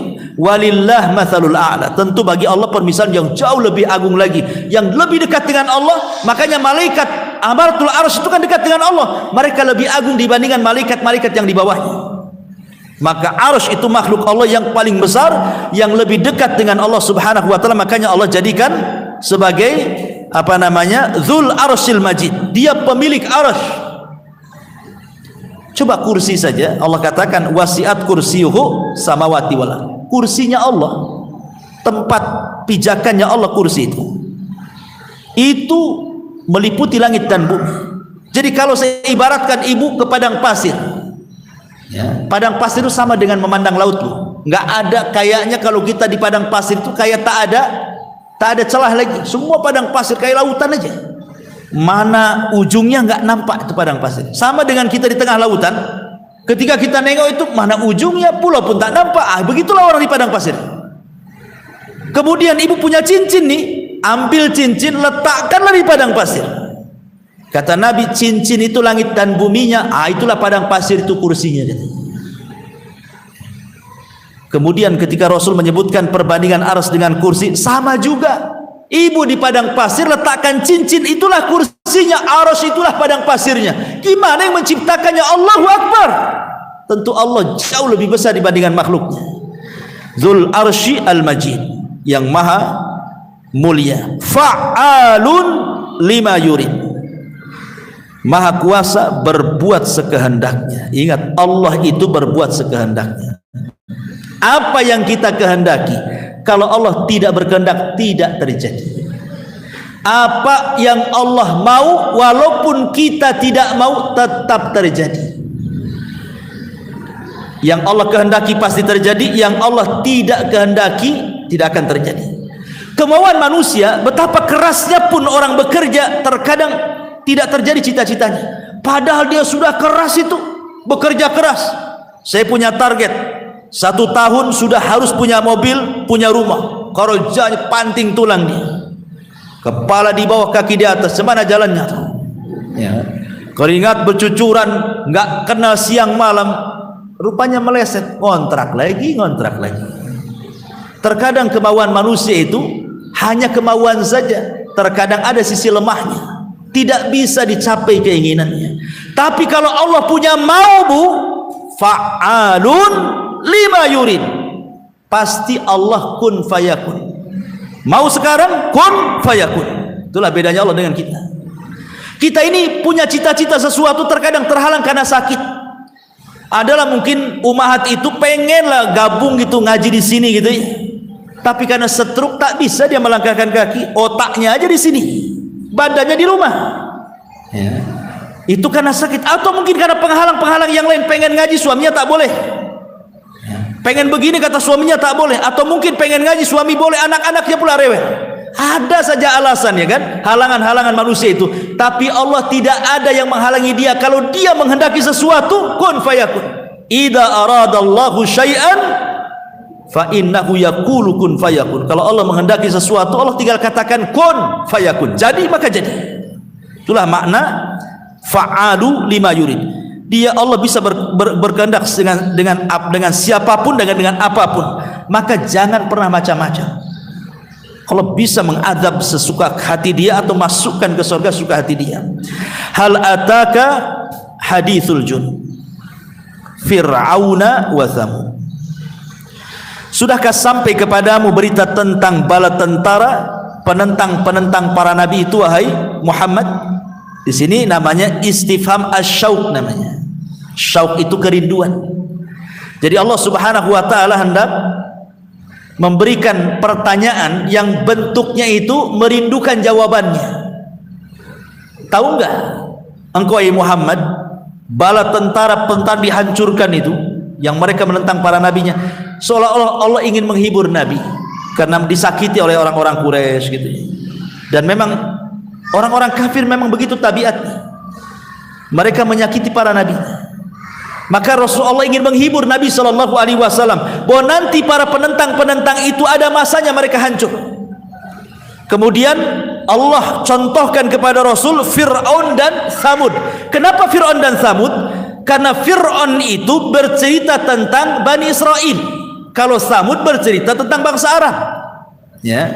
Fir'aun itu kan berhadapan dengan nabi yang paling masyhur dari nabi-nabi Bani Israel. Sementara kaum Thamud itu tinggal di Yaman. Nabi yang diutusnya siapa? Nabi Soleh. Itu cerita bagi orang Arab. Seolah-olah Allah ingin mencontohkan kepada orang kafir Quraisy dan ingin mencontohkan kepada orang-orang Yahudi Madinah. Kan musuh Rasul kan dua tuh, Yahudi Madinah dan orang-orang kafir Quraisy kan. Maka dicontohkan Fir'aun untuk ahli kitab Yahudi dan Nasrani, Thamud untuk orang Arab. Karena orang Arab di zaman itu paham cerita Thamud dan ahli kitab paham cerita Fir'aun. Makanya Allah kasih dua contoh dari Bani Israel dan contoh dari Arab. Tenang saja, lihat si Fir'aun, Allah hancurkan gara-gara menentang Nabi Musa. Lihat Thamud, Allah hancurkan gara-gara menentang Nabi Soleh. Maka kelak orang-orang yang menentangmu kurang lebih saja, seolah-olah Allah ingin katakan seperti itu. Ini kan Nabi akhirnya semangat lagi kan itu. Ibu juga kalau ngasih nasihat itu jangan ngedonkan orang, kasih nasihat. Cemana ya, saya ngaji Quran tidak bisa. Tenang, nanti bisa gitu ya. Ya. Gimana saya? Ya memang lah usia udah lanjut, cemana mau cerdas. Malas dia belajar kan. Kasih semangat ya, supaya orang makin belajar. Balil ladzina kafaru fit takdzib. Memang orang kafir selalu mendustakan. Artinya dari dulu, sejak zaman kafirnya Nuh, ya, orang-orang kaumnya Nabi Nuh, sampai kaum Nabi Saleh, kaum Nabi Hud, Nabi Syuaib, sampai kaum Musa, sampai kafirnya di zaman Rasulullah, semua sama, mereka suka mendustakan para nabi. Jangan seolah-olah Allah ingin mengatakan biasa itu wahai Muhammad, ya. Kalau mereka orang-orang Quraisy mendustakanmu, sebelum-sebelumnya juga mendustakan, kamu sabar saja.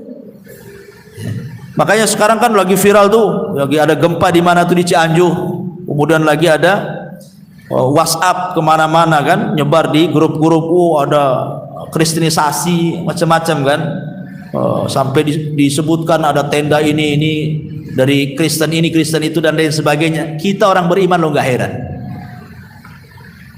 Kalau ada yang seperti itu tidak perlu kaget, tidak perlu risau. Kenapa? Karena Allah sudah ngomong dalam Al-Quran, wala tarda ankal yahudu walan nasara hatta tattabi'a millatahum. Lan di sini litakbid, artinya selamanya orang Yahudi dan Nasrani itu tidak akan redha sampai kita ikut mereka. Itu secara Quran sudah jelas. Tidak perlu heran, tidak perlu heboh. Yang sekarang ini kenapa sampai dikuasai, itu pertanyaannya. Kenapa, kemana orang Islam? Ya. Maka jawabannya adalah itu karena dosa yang kita lakukan. Kenapa kemudian orang Islam di tengah-tengah mayoritas bisa dikuasai oleh minoritas? Itu karena dosa yang banyak kita lakukan. Coba kalau kita kemudian memperbaiki diri, akidah diperbaiki, ibadah diperbaiki, kemudian anak-anak kita dididik, nggak akan terjadi itu. Jadi kalau seandainya orang kafir menguasai umat Islam, itu kembali kepada kita karena kita banyak dosa, itu masalahnya. Kan Allah, yang Rasul mengatakan bahwa nanti di akhir zaman itu, kata Rasul SAW, yushiku an tatada'a alaikum kama tatada'a al-akalatu ala qas'atiha. Al-akalatu ala qas'atiha. Hampir-hampir kalau dikepung dari semua arah oleh musuh-musuhmu, seperti nampan yang penuh dengan makanan dikerubung orang-orang lapar, katanya. Sahabat mengatakan, Rasul, apakah kami sedikit? Kenapa kami dikepung sama musuh-musuh? Kata Rasul, bal antum yauma idzin katsirun. Bahkan pada hari itu kalian banyak, katanya. Artinya macam mana minoritas bisa mengepung mayoritas gitu seolah-olah. Kemudian Rasul mengatakan, tapi banyaknya kalian seperti buih di lautan. Kenapa? Karena Allah sudah kuasakan kepada kalian penyakit wahan. Apa itu wahan? Hubbud dunya wa karahiyatul maut. Karena kalian terlalu cinta dunia, asik dengan maksiat, lupa mati bahwa akan ada hisab. Jadi kalau memang terjadi seperti, introspeksilah kita. Kenapa kita heboh kan gitu ya? Itu kesalahan kita. Sambil kita memperbaiki, ya kalau seandainya ada yang dilebihkan rezeki, ya sumbangkan gitu ya. Tapi lebih daripada itu, pelajarannya adalah harusnya kita kuatkan iman, ya. Karena itu semua karena kesalahan kita semuanya. Innallaha la yughayyiru ma biqaumin hatta yughayyiru ma bi anfusihim. Allah tidak akan merubah sebuah kaum sampai kita sendiri yang merubah. Ya, kembalikan kepada akidah yang benar, ibadah yang benar. Insyaallah umat ini akan jaya. Wallahu min waraihim muhit. Padahal Allah mengepung dari belakang mereka. Artinya Allah itu akan mengawasi manusia. Siapapun tidak lepas dari pengawasan Allah Subhanahu wa taala. Bal huwa Qur'anum Majid fi lauhim mahfud. Bahkan yang didustakan oleh orang-orang kafir itu Al-Quran yang mulia, yang tersimpan dalam tempat yang terjaga lauhil mahfud. Tapi sayang, bukan kalau dulu orang kafir yang mendustakan Quran, sekarang orang yang beriman yang mendustakan Quran. Aneh. Dulu kan orang kafir yang mendustakan Quran kan? Sekarang orang-orang Islam pula mendustakan Quran. Katanya khamar minuman Nabi lah, katanya. Siapa tuh yang ngomong tuh khamar minuman Nabi pula? Quran mengatakan haram, tidak mungkinlah Nabi minum khamar. Yang ngomong pula orang Islam. Ya. Harusnya kan yang mendustakan Quran kan orang kafir. Ini sekarang subhanallah namanya istihza itu. Mengolok-olok agama itu sudah luar biasa. Bukan dari dalam, bukan dari luar musuhnya. Dari dalam munculnya para munafikin. Orang-orang munafik, semoga kita dijaga dari orang-orang munafik dan Allah senantiasa mendirikan Islam li'la'i kalimatillah. Wallahu alam. Ini sampai di sini tafsir singkat dari surah Al-Buruj. Mudah-mudahan ada manfaatnya. Baik, sebelum Saya tutup, silakan kalau ada yang mau bertanya.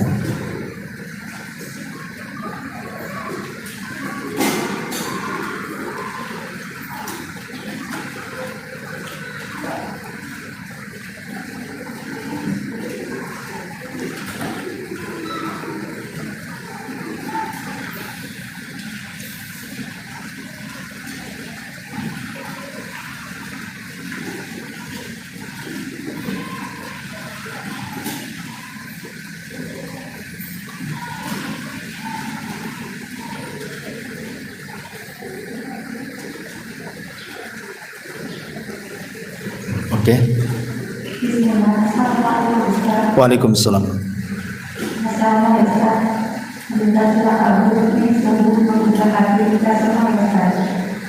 akan tanyakan Ustaz, seperti ayat ketiga atau yang keempat tadi, yaitu kisah asal yang keempat, kisah saja yang istilahnya sederhana dengan seorang tukang sihir ya Ustaz.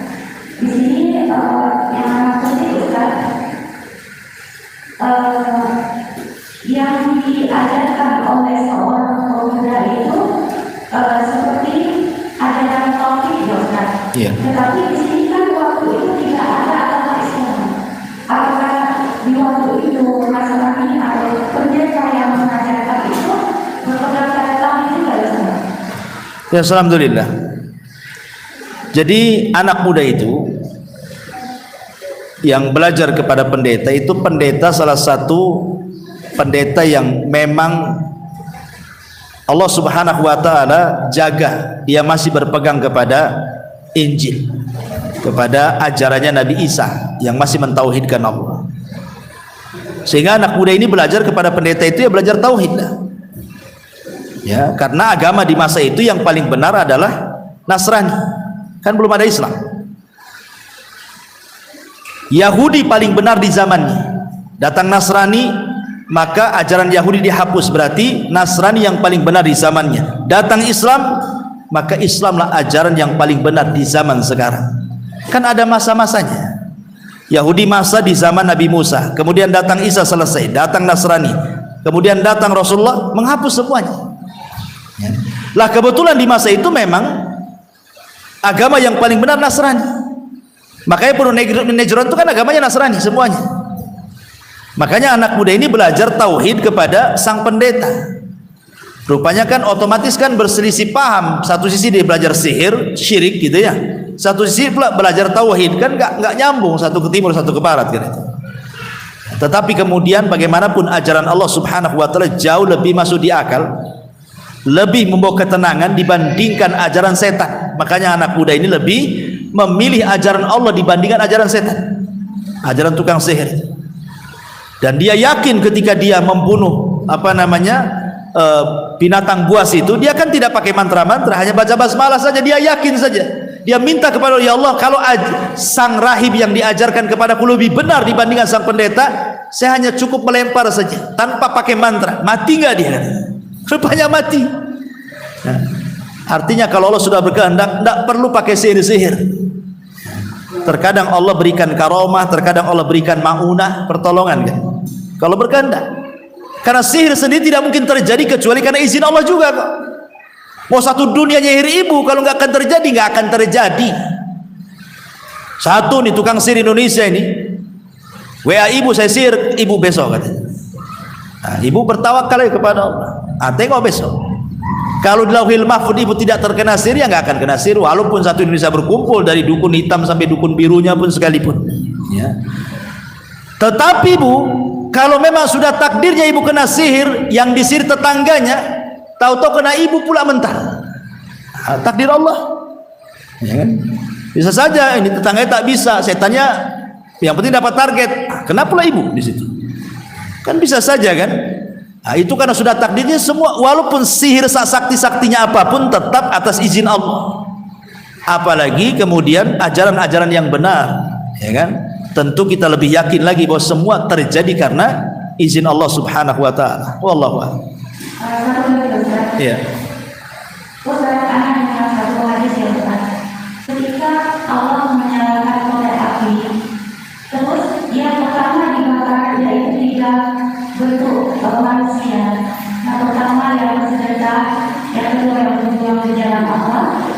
yang satu lagi yang Baca Quran. Orang baca Quran. ya, yang baca Quran. Yang anak-anak Ustaz, kan neraka itu terdiri dari 7 lapis. Bahkan yang tetap paling yang keempat baru orang-orang Nasrani, baru orang-orang yang memang benar-benar tidak menyukai agama Islam. Yang katanya kenapa justru mereka yang tidak tadi yang di luar dibakar oleh Allah Subhanahu Wa Taala, sementara mereka juga masih ada kejadian tentang tauhid. Sementara kalau orang-orang yang sudah bukan dari Islam, justru Allah tidak akan bukan di keluarga yang pertama dibakar. Itu gimana Ustaz? Iya, alhamdulillah. Hadisnya berbunyi awal man tusyu'ira bihin nar. Yang pertama kali disentuh api neraka. Ingat bahwa umat Islam ini hisabnya paling depan dibandingkan umat-umat sebelum Islam. Dia datang paling akhir tapi hisabnya paling depan. Dia datang paling akhir tapi masuk surganya paling depan. Ya. Apakah masuk neraka paling depan juga? Bisa terjadi kan itu, karena paling pertama dihisab. Orang umat lain belakangan dihisab. Kenapa? Karena paling singkat hisabnya dibandingkan umat lain. Kenapa paling singkat? Ya umurnya juga singkat dibandingkan umat-umat sebelumnya. Kemudian kalimat tusyu'ir ini ancaman. Allah mengancam kepada para pelaku riya dari kalangan ahli sedekah, dari kalangan mujahid, dari kalangan ahli Quran, bahwa kalau mereka melakukan bukan karena Allah, karena riya, maka mereka terancam orang yang pertama disentuh api neraka. Tentu nerakanya bagi orang-orang yang beriman, bukan nerakanya bagi orang-orang kafir. Ya. Nerakanya orang-orang yang beriman akan berbeda dengan nerakanya orang-orang munafik. Nerakanya orang yang beriman akan berbeda dengan nerakanya orang musyrik, orang murtad, dan begitu seterusnya. Tentu nerakanya yang paling atas kan itu, karena sifat neraka itu paling bawah, paling jelek. Makanya darokat. Ya, darokat itu artinya kalau terjun bebas ke bawah, paling dalam tuh paling ngeri gitu maksudnya. Kalau surga itu sifatnya darajat. Darajat itu tangga ke atas, makin naik, makin indah. Nah, itulah bedanya. Jadi nerakanya orang yang beriman ya di atas. Nah, nerakanya orang yang kafir ya di bawah. Nah, nanti yang paling bawah sendiri adalah orang munafik. Yang paling bawah sendiri munafik, kemudian di atasnya murtad. Ya, orang murtad itu justru di bawah setelah munafik. Jadi munafik dulu baru orang murtad. Oh, bayangkan. Orang murtad loh. Dia masuk Islam, kemudian murtad. Nah, itu nerakanya di bawah tuh. Tapi yang paling bawah tentu orang munafik. Baru di atasnya lagi kalau mengikuti tingkatan-tingkatan, baru orang-orang musyrik. Baru di atasnya lagi baru kafir, murni Yahudi dan Nasrani. Baru di atasnya ahli maksiat dari kalangan muwahhidin yang masuk neraka. Ya, jadi kita ini bukan cerita kenapa mesti orang Islam gitu. Di nerakanya jadi dibedakan. Tetapi ini kan ancaman. Yang namanya ancaman itu bisa terjadi, bisa tidak kan. Orang ini awal yang pertama disentuh api neraka adalah 3 orang ini. Namanya mengancam, bisa terjadi, bisa tidak. Seperti Rasul mengatakan, umat ini akan berpecah 73 kelompok. Yang 72 masuk neraka, yang 1 langsung masuk surga. Maksud yang 72 masuk neraka itu maksudnya terancam neraka, bisa masuk bisa tidak gitu maksudnya. Tergantung syafaat, tergantung kebaikan dia. Kalau Allah mau Allah masukkan ke neraka, kalau Allah mau Allah masukkan ke dalam surga kan itu. Nah, sama juga dengan ini. Karena ini kan dosa riya, dosa yang tidak menjadikan orang keluar dari Islam. Lain kalau dosa besar, kesyirikan kepada Allah atau kufuran yang mengeluarkan dari Islam, itu sudah jelas, itu orang kafir. Tapi ini kan masih umat Islam yang beramal kemudian riya. Nah, boleh jadi ketika awal disentuh oleh api neraka supaya azabnya dicepatkan kemudian masuk surga dia. Tetapi kan dalam bentuk ancaman ini, supaya orang itu jangan main-main dengan penyakit riya. Ya, mengancam saja, menakut-nakuti. Wallahu a'lam. Iya.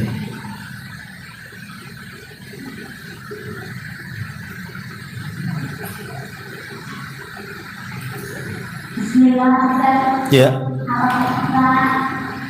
Punya sifat khawatir terhadap Allah.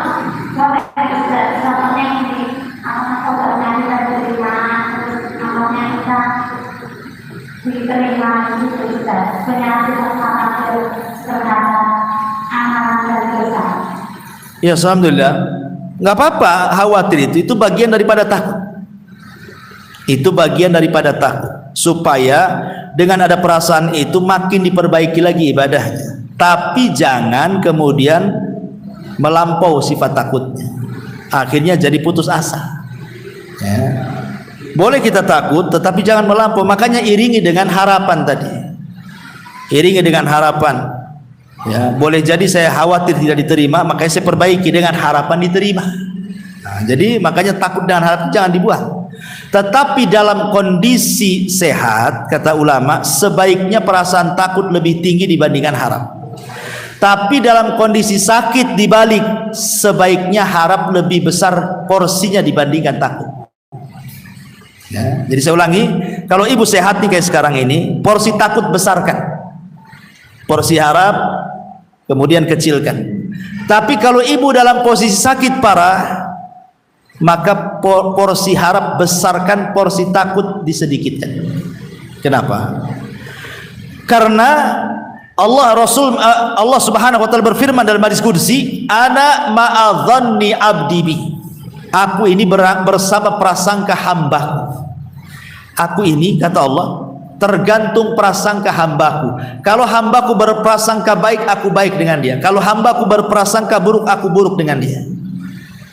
Jadi ketika saat orang itu sedang sakit, lebih beratkan perasaan harap, jangan dilebihkan perasaan takut. Kenapa? Supaya kita jangan suudzon kepada Allah, jangan berburuk sangka kepada Allah. Makanya tugas orang sehat kalau mengunjungi orang sakit, besarkan hatinya. Dengan cara apa? Menyebutkan kebaikannya. Jangan diingatkan keburukan dia, jangan. Nanti dia takut. Ya, ingat nggak dulu waktu kita gibah rame-rame? Makin takut udah mau mati diingatkan gibah kan, akhirnya di otaknya neraka ya. Suudzon sama Allah akhirnya.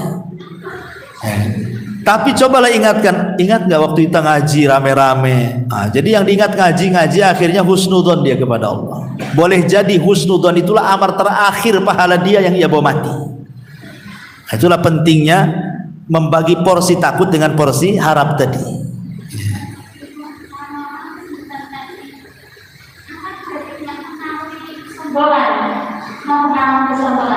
Apanya? Maksudnya tadi kesudahan nanti akan baik-baik dan tidak mengalami kesombongan. Maksudnya kesombongan di sini? Kesombongan dari dia akan tuju kepada keluarga dia, bagaimana itu? Ini nyambung nggak pertanyaan dengan yang pertama? Yang ini kan jangan istilahnya ini yang baik-baik, kalau ingat yang baik kan jadi kedua. Oh gitu. Iya, maksudnya kan ini ketika orang itu sedang sakit parah, supaya jangan ditakut-takuti. Orang sakit parah ditakut-takuti cepat matilah. Jantungnya berdetak makin kencang, pula berhenti nanti. Jadi, tapi kalau dihibur dengan kebaikan, itu bukan membanggakan diri, tidak. Ya, tidak membanggakan diri. Ini kan dalam posisi tertentu. Kita ingatkan kebaikan dia supaya dia yang diingat itu saja. Ya, ketika yang diingat itu saja, karena orang sakit parah itu tidak susah berpikir lain dengan orang sehat, macam-macam pikirannya. Orang sakit itu mikirnya macam-macam, makanya kenapa setan lebih dekat kepada orang yang sedang sakit parah itu. Kalau bisa dia mati dalam sulh khotimah sama setan. Terkadang dimimpikan yang gak enak-enak sehingga makin takut, akhirnya suudzon kepada Allah. Makanya kita orang sehat jangan tinggalkan orang sakit. Ya, jangan, apalagi sakitnya sudah memarah gitu ya, sering koma, sering kadang-kadang disangka mati pada belum mati kan itu ya, atau istilahnya sakit parah lah. Kan kita tahu tanda-tandanya itu. Maka hibur dia. Memang dia tidak bisa ngomong terbaring, tapi kan telinga bisa mendengar. Dibisikkan di telinga. Makanya kenapa kemudian kita disuruh untuk mentalkin itu. Talkin kan kalimat baik. Ya, kalimat tauhid, karena hanya kalimat itu yang bisa diucap orang sedang sakaratul maut. Kalimat yang tidak akan bisa, walaupun lebih pendek daripada la ilaha illallah, tidak akan bisa. Itulah kehebatan la ilaha illallah itu. Hanya kalimat itu yang memungkinkan bisa dibaca oleh yang sedang sakaratul maut. Kalimat yang lain tidak akan bisa diomongin dia. Makanya kenapa kemudian kalimat itu yang dibisikkan. Kalau dia masih merespon, ya hibur dialah. Kalau masih bisa direspon, masih bisa lihat, sisa senyum, hibur dengan kebaikan. Jangan kamu takut-takuti. Cepatlah sembuh biar kita dugem lagi. Itulah saya kurang ajar itu. Ya. Baik. Ya. Ya.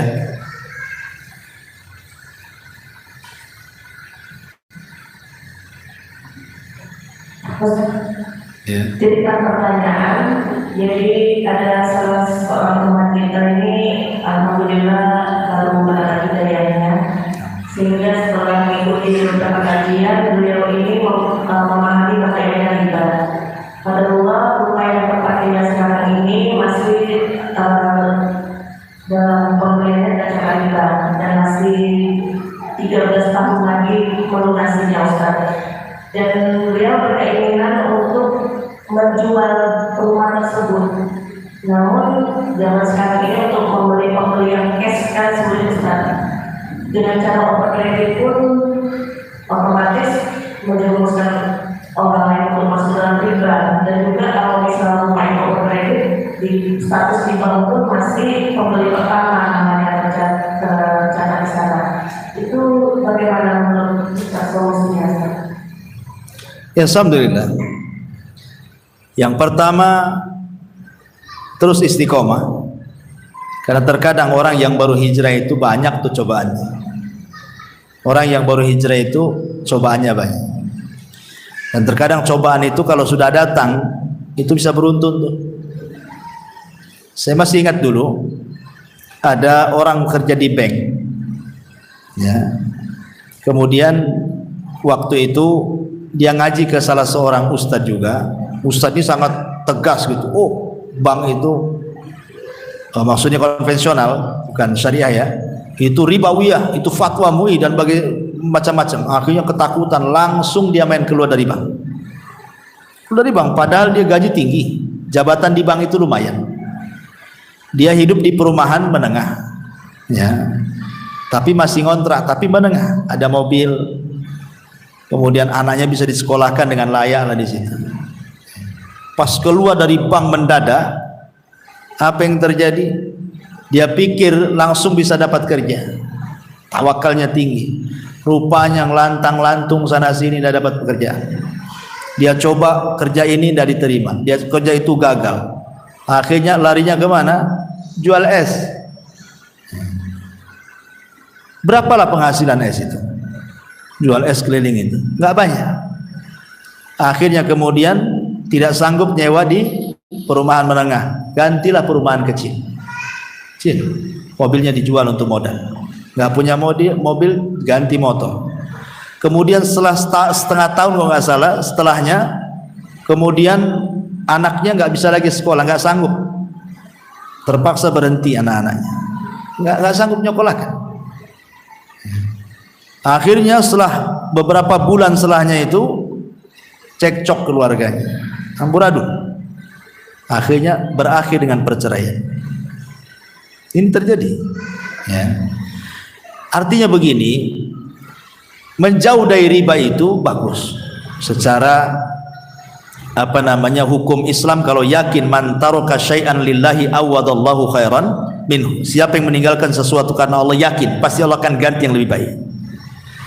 Tapi kan harus melihat maslahat dan mafsadahnya. Orang itu lihat sisi rusak dan sisi baiknya, ya kan? Sisi rusaknya apa, sisi baiknya apa? Kalau sudah jelas konsekuensinya, suami istri siap menerima, ini suami siap meninggalkan riba, istri pula belum. Ini jadinya percerai kan? Istri biasa senang di rumah menengah, ada mobil, anaknya enak, sekolah cukup gitu, dihormati orang di sekitarnya. Tiba-tiba ketika suaminya tobat, hijrah, istrinya belum siap. Akhirnya luntang-lantung dia, mobil dijual, akhirnya rumah lebih kecil lagi, anaknya ditarik di sekolahan, berakhir dengan perceraian. Artinya kalau mau menghijrah, memang ini sudah oke lah suami istri ya, sudah sama-sama memang hijrah, sudah ingin berubah, kan enak tuh. Maka di sisi lihat juga kan, sekarang gara-gara keluar dari riba kemudian cerai kan mafsadahnya lebih besar. Anaknya akhirnya luntang-lantung nggak jelas, ikut bapak ke ikut emak kan gitu. Jadi banyak kerusakannya di balik itu. Kita tetap mengharamkan riba. Ya, tapi jangan langsung fatwa, oh antum harus keluar dari riba, enggak kayak gitu juga cara. Ini sadis sekali kan itu. Jadi tetap kita jelaskan riba haram. Kalau ada yang mengatakan gimana dengan saya Ustaz, saya harus keluar, lihat masalah mafsadahnya. Kalau dengan antum keluar, antum yakin, percaya, tawakal kepada Allah, bismillah. Ya, kalau antum belum yakin bisa keluar, maka tata dulu dengan baik, baru keluar. Jangan terlalu lama, minta berdoa kepada Allah, mudah-mudahan dapat pekerjaan lain yang lebih halal. Ya, jadi Islam itu tidak sekaku itu maksudnya ya. Jadi jangan terlalu kaku. Ini semua main jual-jual, main beli-beli, main keluar-keluar, akhirnya stres semuanya kan. Nah, jadi saran saya kalau yang terjadi tadi ya, ini dengan cara begini dijual nggak ada yang laku ya. Dijual murah nggak ada untungnya, hanya kembalikan uang pokok aja nanti kan, itu nggak ada untungnya kan. Kemudian kalau dioper kredit seolah menjerumuskan orang ya. Sekarang ini kita ambillah akhaf dararainnya, walaupun dua-duanya apa namanya buruk, tetapi kan ambil yang paling ringan keburukannya. Kalau ada yang mau oper kredit kasih, ya, itu kan yang lebih mudah kan, namanya akhafu dararain kan itu. Dua-duanya jelek, mau ngambil ini jelek, ngambil itu juga jelek kan itu. Tapi mana yang paling ringan? Ambil yang paling ringan. Dua-duanya rusak, ambil yang paling ringan kerusakannya. Kalau tidak bisa jual cash ya sudahlah. Yang penting saya sudah terhindar daripada riba. Itu gimana? Ya walaupun satu sisi kan saya menjerumuskan orang. Ya ini itu kan memang namanya juga gimana ya, nggak bisa kita putuskan yang seperti ini ya. Tapi sebenarnya coba berdoa dulu, mudah-mudahan yang ada yang cash itu kan lebih baik. Berdoa dulu, coba minta kepada Allah, ambil waktu-waktu yang mustajab gitu, mudah-mudahan nanti ada pembeli yang cash itu. Ada, sampai ada juga yang luar biasa, dia saking yakinnya dengan riba itu haram ya.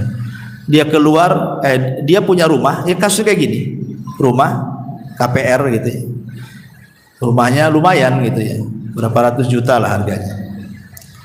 Jadi ketika dia sudah hijrah, dia pengen jual rumah itu. Oh, ditentang sama keluarganya. Nanti kalau kau jual rumah, apalagi ini apa namanya masih belum lunas cicilannya, nanti kamu gak punya rumah, ngontrak kamu nanti. Jadi sahabat keluarganya malah ditakut-takuti. Tapi Ikhwan ini yakin bahwa insya Allah kalau saya meninggalkan sesuatu karena Allah, Allah kasih ganti. Subhanallah, dengan yakin yang nggak dihiraukan tuh keluarganya. Tapi ini dah kompak suami istri memang. Dijual rumah itu. Rupanya subhanallah, dalam waktu yang sama dia jual rumah itu murah. Rupanya ada rumah yang jauh lebih baik daripada rumah dia, harganya jauh lebih murah dan dia bisa mengembalikan pokoknya. Ini terjadi. Ya, kan yang terjadi ya, ada yang seperti itu. Ya, mungkin tergantung orangnya kan itu ya. Ya makanya cobalah berdoa dulu. Kalau memang buntu sama sekali ingin lepas daripada itu, ya sudah, dengan cara itu lepas saja lah kepada orang. Wallahu a'lam. Ya saya kira cukup. Saya jam 1 mengajar di kampus. Subhanallah bihamdika, asyhadu an la ilaha illa anta astaghfiruka wa atubu ilaik. Allah ta'ala. Assalamualaikum warahmatullahi wabarakatuh.